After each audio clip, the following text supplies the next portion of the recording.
Ayo subscribe channel YouTube Novel Azkabina. Novel Perintah Raja Naga. Bab 5495 dari Perintah Kaisar Naga, tidak terkait. Humazi melihat sekilas sebuah token hitam tergantung di pinggang Scarface. Kata, jahat, terukir di sana, identik dengan token yang pernah dilihatnya dari kuil dao jahat sebelumnya. Detak jantungnya semakin cepat, menyadari penantiannya akhirnya terbayar. Saat itu, percakapan dua biksu di meja sebelah terdengar di telinga Humazi. Sudah dengar? Orang-orang dari kuil akhir-akhir ini mengadakan ritual, dan banyak biksu yang hadir. Tapi setelah itu, mereka sepertinya kehilangan jiwa mereka. Kata seorang biksu dengan suara rendah. SSST. Kecilkan suaramu. Apa menurutmu kita bisa membahas urusan kuil? Terakhir kali, seorang kultivator pengembara ditampar mukanya oleh orang-orang kuil karena terlalu banyak bicara. Biksu lain memperingatkan dengan ngeri. Apa yang kau takutkan? Kudengar orang-orang dari kuil akhir-akhir ini semakin dekat dengan kuil dao jahat. Kata biksu itu, mencondongkan tubuh ke telinga biksu lainnya dan berbisik, sepertinya kuil dao jahat sedang mencari guci jiwa, yang konon mampu menampung jutaan jiwa. Sepertinya kuil itu memilikinya. Humazi mendengarkan dengan saksama, hatinya mencelos. Kata-kata, guci jiwa, dan jutaan jiwa menghantam hatinya bagai palu berat.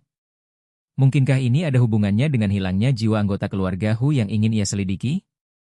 Ia hendak mendengarkan dengan saksama ketika Scarface tiba-tiba melirik ke meja di sebelahnya. Kedua biksu itu langsung diam, buru-buru membayar tagihan, dan meninggalkan kedai teh. Scarface menghabiskan minumannya, bangkit, dan pergi bersama kedua anak buahnya. Hati Humazi tergerak, dan ia tahu bahwa ini adalah kesempatan yang baik baginya untuk mengikuti mereka dan mencari tahu kebenarannya. Ia mengikuti dengan tenang dan mengaktifkan jimat penyembunyi untuk menutupi tubuhnya. Mengikuti mereka, Humazi melewati beberapa gang sempit yang dipenuhi bau busuk. Dindingnya ditumbuhi tanaman merambat hitam, bagaikan tentakel kegelapan. Akhirnya, mereka berhenti di depan sebuah altar kosong. Altar itu dipenuhi rune hitam, yang berkilauan dengan cahaya aneh, seolah menyembunyikan rahasia yang tak berujung.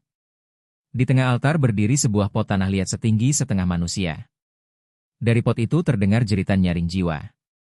Suaranya seperti ratapan dari neraka, yang membuat punggung Humazi merinding. Apakah barang-barangnya sudah siap? Seorang biksu berjubah putih perlahan keluar dari balik altar. Sudut jubahnya bersulam kata emas, dewa. Dia adalah anggota kuil. Scarface mengangguk dan mengeluarkan sebuah kantong penyimpanan dari dadanya. Ini berisi 500.000 batu abadi. Aku perkirakan sejumlah besar akan segera dikirim dari alam bawah. Kapan, guci jiwa, akan diberikan kepada kita? Biksu berjubah putih itu mencibir, tawanya dipenuhi dengan penghinaan dan ejekan. Apa terburu-buru? Setelah kepala kuil kami mengisi guci jiwa untukmu, kami akan dengan sendirinya memberikannya kepada kuil jalan jahatmu. Kau akan berkultivasi dengan rohmu, dan kami akan berkultivasi dengan batu abadi. Kami tidak akan berhubungan lagi. Kuilmu lebih cepat mengumpulkan jiwa daripada kami. Kami perlu mengumpulkannya di tempat-tempat yang sedang terjadi pertempuran, tetapi kau bisa menipu para biksu itu untuk memegang altar dan kemudian mengambil jiwa mereka secara langsung.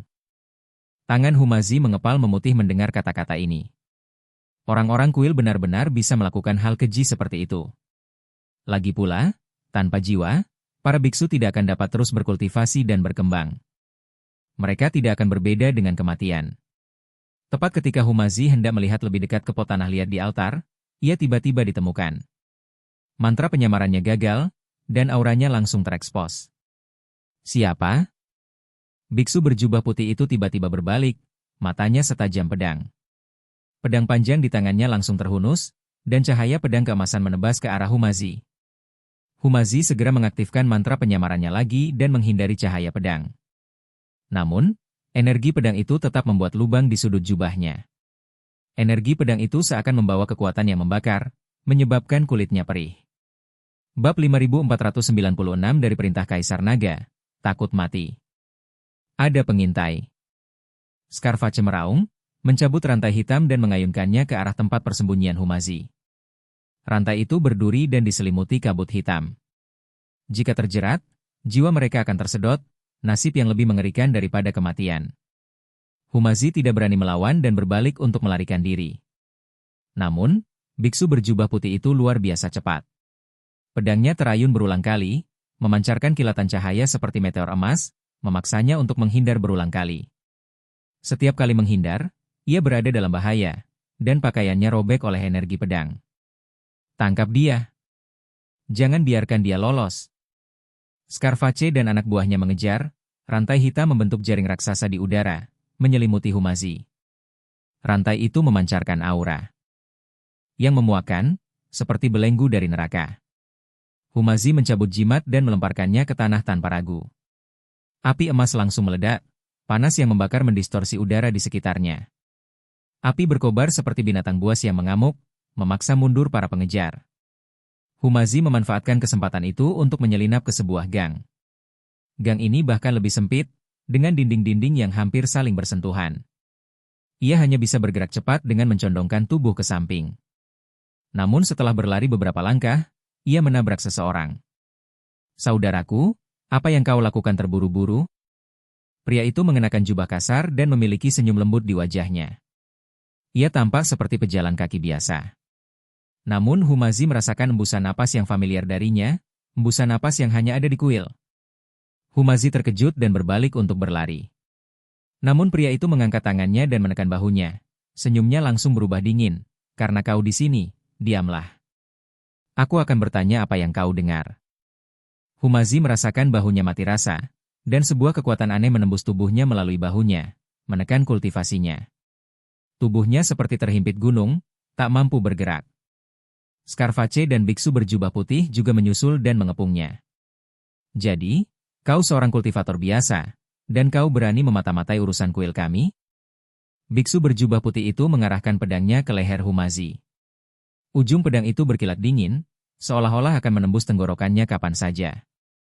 "Katakan padaku, siapa kau? Mengapa kau diam-diam memata-matai urusan kuil kami?" Humazi menggertakkan gigi dan menolak berbicara. Ia tahu bahwa jika ia mengatakan yang sebenarnya, ia tidak hanya tidak akan selamat, tetapi juga akan mati dengan lebih menyedihkan. Melihat ini, Scarface mengeluarkan belati hitam dengan garis-garis merah tua yang melilitnya. Garis-garis itu tampak hidup dan terus menggeliat. "Kau tak mau bilang? Kalau begitu jangan salahkan kami karena menggunakan belati pemakan jiwa. Biar ku beri kau rasa jiwamu direnggut, sepotong demi sepotong," gerutu Scarface dengan ganas, mengayunkan belati di depan mata Humazi. Bilah es itu mengirimkan sensasi geli di kulit kepalanya. Cahaya dingin belati itu hanya meleset 3 inci dari alis Humazi. Ujung esnya seakan menusuk jiwanya. Ia bahkan bisa dengan jelas merasakan aura pemakan jiwa yang terpancar dari belati itu, seperti binatang buas yang mengintai di kegelapan, siap melahapnya kapan saja. Setiap helai rambut di tubuhnya berdiri, masing-masing merupakan sinyal teror. Jantungnya berdebar kencang di dadanya, mengancam akan meledak, setiap detak diwarnai ketakutan akan kematian. Di saat genting ini, seberkas cahaya keemasan tiba-tiba melesat keluar dari gang, meledak seperti guntur di udara yang sunyi, menghantam pergelangan tangan Scarface dengan tepat. Krak! Suara patah tulang yang tajam terdengar, tajam dan menusuk, seperti lonceng kematian. Belati pemakan jiwa di tangan Scarface jatuh ke tanah dengan suara, dentang, yang tajam, yang terasa sangat tiba-tiba di tengah suasana tegang ini. Bab 5497 dari Perintah Kaisar Naga, hanya kemampuan ini. Ia mencengkeram pergelangan tangannya yang terkilir dan menjerit nyaring, "Siapa?" Suara itu dipenuhi ketakutan dan amarah, bagaikan auman binatang buas yang terluka. Humazi tiba-tiba mendongak dan melihat sosok yang familiar berdiri di pintu masuk gang. Kemeja putihnya berkibar lembut tertiup angin sepai-sepai, bagaikan panji yang tak tergoyahkan. Api hitam putih samar berkobar di sekelilingnya, bagaikan rune misterius, memancarkan aura kuno dan kuat. Itu adalah David, yang datang dari alam Yuande. "David? Kenapa kau di sini?" Humazi terkejut sekaligus gembira, matanya langsung merah. Ia yakin dirinya akan hancur. Dalam situasi putus asa ini, ia seakan melihat wajah muram malaikat maut, dan setiap sel di tubuhnya bergetar putus asa. Ia tak pernah menyangka David tiba-tiba muncul, bagaikan seberkas cahaya di kegelapan, memberinya harapan hidup. David tidak menjawab lebih dulu, Tatapannya menyapu dingin ketiga orang di sekitar Humazi. Matanya sedingin es, memancarkan hawa dingin yang menusuk hingga membuat ketiga orang itu menggigil tanpa sadar. Melihat ini, biksu berjubah putih itu mengepalkan pedang panjangnya dan menikam David. Dengan raut wajah yang garang, ia berteriak, "Orang usil lagi! Bunuh dia bersama-sama!" Pedang panjang itu memancarkan cahaya dingin, bagaikan ular berbisa, dan melesat langsung ke wajah David. Namun, tepat ketika pedangnya setengah terhunus, David mengulurkan dua jari dan menjepitnya erat-erat. Jari-jari David sekeras baja. Sekeras apapun biksu berjubah putih itu mencoba, pedang panjang itu tak mampu bergerak maju. David sedikit mengangkat sudut mulutnya, memperlihatkan senyum meremehkan. "Dengan kemampuan sekecil ini, kau berani menggunakan pisau di depanku?" Sambil berbicara, ia menekan ringan jari-jarinya. Dengan sekali jentikan, pedang panjang itu langsung patah. Menjadi dua. Pedang patah itu melengkung di udara sebelum jatuh ke tanah dengan suara menggelegar. Seketika, bola api murni meletus dari telapak tangannya, bagaikan terik matahari, memancarkan cahaya yang membara. Ia menepuk pelan dada biksu berjubah putih itu. Sebelum sempat berteriak, ia telah dilalap api. Api langsung melahapnya, membakarnya hingga tak dikenali. Tubuhnya terpelintir dan meronta-ronta di dalam api, bagaikan serangga terbang yang terperangkap di lautan api. Tak lama kemudian, ia berubah menjadi abu, hanya menyisakan bau menyengat terbakar. Scarface dan anak buahnya ketakutan. Wajah mereka memucat, kaki mereka gemetar, seolah-olah akan roboh kapan saja.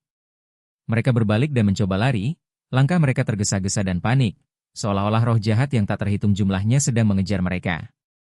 Namun, David dengan santai mengayunkan dua rantai api, yang langsung melilit anggota tubuh mereka seperti dua ular api yang lincah. Mereka berjuang mati-matian, tetapi tidak dapat melepaskan diri dari rantai itu, dan hanya bisa berteriak putus asa. "Mau lari? Kau sudah memintaku?" David melangkah maju dan menginjak punggung Scarface. Kekuatannya bagaikan gunung, membuat Scarface terengah-engah. Wajah Scarface memerah, dan matanya dipenuhi ketakutan dan rasa sakit. "Katakan padaku, apa sebenarnya yang ingin kau lakukan dengan bersekongkol dengan kuil para dewa dan kuil jalan jahat?" Suara David dingin dan tegas, seperti pedang yang menusuk jantung Scarface. Scarface terinjak dan tidak bisa bernapas, dan setelah menyaksikan kekuatan mengerikan David, ia tidak berani menyembunyikan apapun. Tubuhnya terus gemetar, air mata menggenang di matanya, dan ia berteriak cepat, "Aku akan memberitahumu. Aku akan memberitahumu. Kuil membantu kami mengumpulkan jiwa, dan kami memberi mereka batu abadi. Aku benar-benar tidak tahu apa-apa lagi." Suaranya terisak, dipenuhi ketakutan dan ketidakberdayaan. Mata David menjadi dingin, dan api menyembur dari telapak tangannya. Api itu bagaikan gelombang pasang, seketika membakar Scarface dan anak buahnya menjadi abu.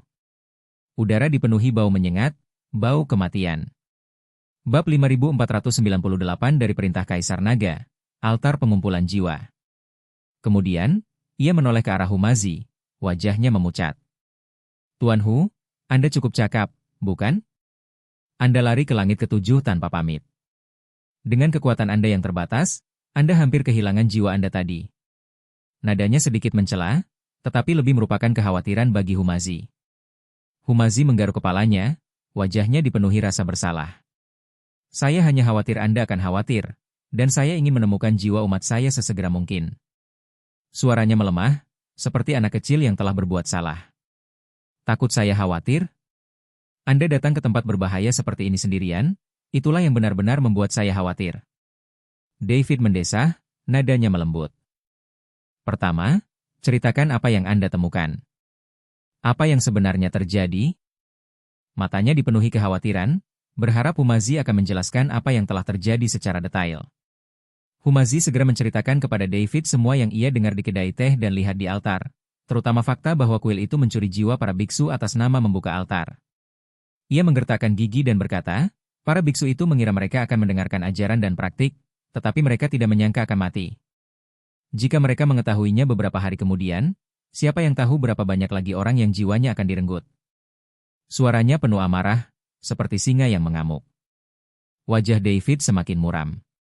Kuil, sebagai organisasi dewa, ternyata berkolusi dengan iblis dan mencelakai para biksu. Jika berita itu tersebar, seluruh surga akan kacau balau. Dalam benaknya, ia membayangkan surga dalam kekacauan, dengan banyak biksu yang tewas dalam perang dan orang-orang mengungsi. Ia tahu keseriusan masalah ini dan harus menghentikan konspirasi kuil sesegera mungkin. Ayo kita pergi ke altar pengumpulan jiwa dan cari tahu bagaimana mereka mencuri jiwa. Matanya memancarkan tekad yang teguh, bagaikan gunung yang tak tergoyahkan. Kedua pria itu menemukan sebuah toko pakaian siap pakai dan mengenakan jubah hitam kasar yang biasa dikenakan oleh para kultivator tingkat 7. Menggunakan energi spiritual mereka untuk sedikit mengubah penampilan, mereka menyamar sebagai kultivator biasa yang sedang menghadiri khotbah dan menuju altar pengumpulan jiwa. Langkah mereka mantap dan tegas, masing-masing mencerminkan pencarian mereka akan kebenaran dan komitmen mereka yang teguh terhadap keadilan. Altar pengumpulan jiwa, yang dibangun di atas panggung tinggi di jantung kota angin hitam, dipenuhi oleh para kultivator, sebagian besar ingin meningkatkan kultivasi mereka atau bergabung dengan kuil ilahi. Wajah mereka dipenuhi dengan antisipasi. Mata mereka memancarkan rasa haus akan kultivasi, berharap mencapai terobosan melalui khotbah ini. Di tengah panggung berdiri seorang kultivator berjubah emas. Memegang Rui Giok. Ia menyatakan, rekan-rekan Taois, khotbah hari ini bertujuan untuk menarik energi mendalam dari langit dan bumi ke dalam tubuh kalian, membantu kalian menembus hambatan. Tenangkan pikiran kalian dan ikuti bimbingan saya. Suaranya bergema dan kuat, memiliki kekuatan magis yang memikat para kultivator di sekitarnya. David diam-diam melepaskan jejak indera spiritualnya, menyapu panggung. Indera spiritualnya bagaikan tangan tak terlihat, dengan lembut menyentuh segala sesuatu di sekitarnya. Tak lama kemudian, ia menyadari ada yang janggal. Di bawah panggung terbentang lingkaran rune hitam, memancarkan aura menakutkan, seolah menyembunyikan rahasia yang tak terhitung jumlahnya.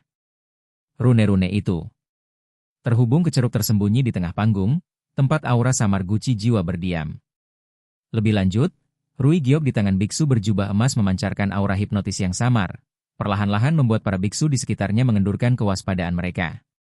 Aura hipnotis itu, bagaikan benang tak terlihat, diam-diam melilit para biksu, meninabobokan mereka. Perhatikan area di antara alis para biksu, kata David kepada Humazi dengan suara yang hanya bisa didengar oleh mereka berdua.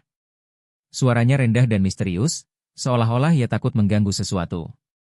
Humazi mengamati dengan saksama dan melihat bahwa dari dahi para biksu yang memejamkan mata dalam konsentrasi, seberkas benang jiwa biru muda perlahan melayang keluar, mengikuti arah Rui Giok dan diam-diam memasuki ceruk panggung. Bab 5499 dari Perintah Kaisar Naga, Kehancuran. Bagaikan aliran kecil, benang jiwa membawa kekuatan spiritual para biksu, perlahan mengalir ke jurang gelap. Para biksu, tanpa sadar, tetap tersesat dalam ilusi, mendengar khotbah. Wajah mereka menunjukkan ekspresi tenang, seolah-olah dalam mimpi indah. Menggunakan hipnosis untuk membimbing jiwa. Sungguh kejam. Humazi membungkam suaranya, tinjunya mengepal hingga memutih. Amarahnya bagaikan gunung berapi yang siap meletus kapan saja. Ia memikirkan para biksu yang tak berdosa, jiwa mereka direnggut tanpa ampun oleh kuil, dan hatinya dipenuhi duka dan amarah. Biksu berjubah emas itu sepertinya merasakan sesuatu. Tatapannya menyapu kerumunan, akhirnya tertuju pada David dan Humazi. Secercah kewaspadaan melintas di matanya, seperti seekor caetah yang tajam, merasakan bahaya. Dua rekan Taoisku, mengapa kalian tidak menutup mata dan berkonsentrasi? Apa kalian tidak percaya khotbahku? Suaranya masih keras, tetapi ada sedikit ancaman tersembunyi di dalamnya. Hati David menegang, menyadari bahwa tindakannya mungkin telah membangkitkan kecurigaan biksu berjubah emas. Namun, ia tidak menunjukkan tanda-tanda panik. Ia malah tersenyum dan berkata, ajaranmu memang mendalam, tetapi kami baru di sini dan masih ragu tentang metode menarik energi spiritual langit dan bumi ke dalam tubuh kami, jadi kami tidak berani berkonsentrasi gegabah. Suaranya tenang dan mantap, seperti danau yang tak terduga. Biksu berjubah emas itu sedikit menyipitkan matanya dan menatap David dan Humazi dari atas ke bawah, mencoba menemukan kekurangan mereka. Tatapannya bagaikan dua pisau tajam, menyapu David dan Humazi bolak-balik. Oh, kalau ada pertanyaan, silakan sampaikan. Mungkin saya bisa membantu. Nadanya ragu-ragu, seolah menunggu David dan Humazi mengungkapkan niat mereka yang sebenarnya. David diam-diam memikirkan strategi. Ia tahu ia tak boleh membiarkan kecurigaan biksu berjubah emas itu berlarut-larut, atau rencana mereka akan gagal. Sebuah ide muncul di benaknya, dan ia berkata, kami dengar bahwa menarik energi mendalam dari langit dan bumi ke dalam tubuh membutuhkan pemurnian pikiran dan pembuangan kotoran. Saya ingin tahu apakah ada metode khusus untuk ini? Pertanyaannya tampak biasa saja, tetapi dengan cerdik mengalihkan perhatian biksu berjubah emas itu. Biksu berjubah emas itu mengangguk pelan dan berkata, metode pemurnian pikiran berfokus pada pembuangan gangguan dan pemusatan pikiran. Kalian bisa mencoba duduk bermeditasi untuk mencapai kedamaian batin. Suaranya melembut, seolah ia puas dengan pertanyaan David. David memanfaatkan kesempatan itu untuk berkata, terima kasih atas bimbingan Anda, rekan Tao. Kami akan duduk bermeditasi dan mengikuti bimbingan Anda. Sambil berbicara, ia menarik lengan baju Humazi, dan mereka berdua memejamkan mata, berpura-pura bermeditasi.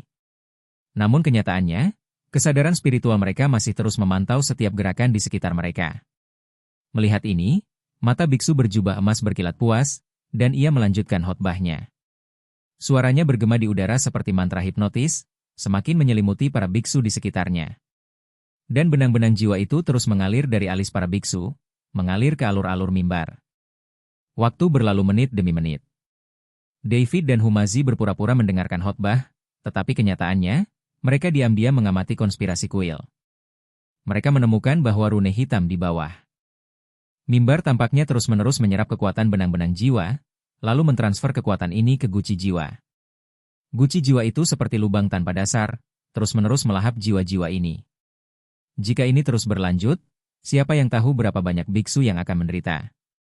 Kata Humazi dengan suara yang hanya bisa didengar David, suaranya dipenuhi kekhawatiran. David mengangguk pelan dan berkata, kita harus menemukan cara untuk menghentikan konspirasi ini sesegera mungkin, kalau tidak, akibatnya akan mengerikan.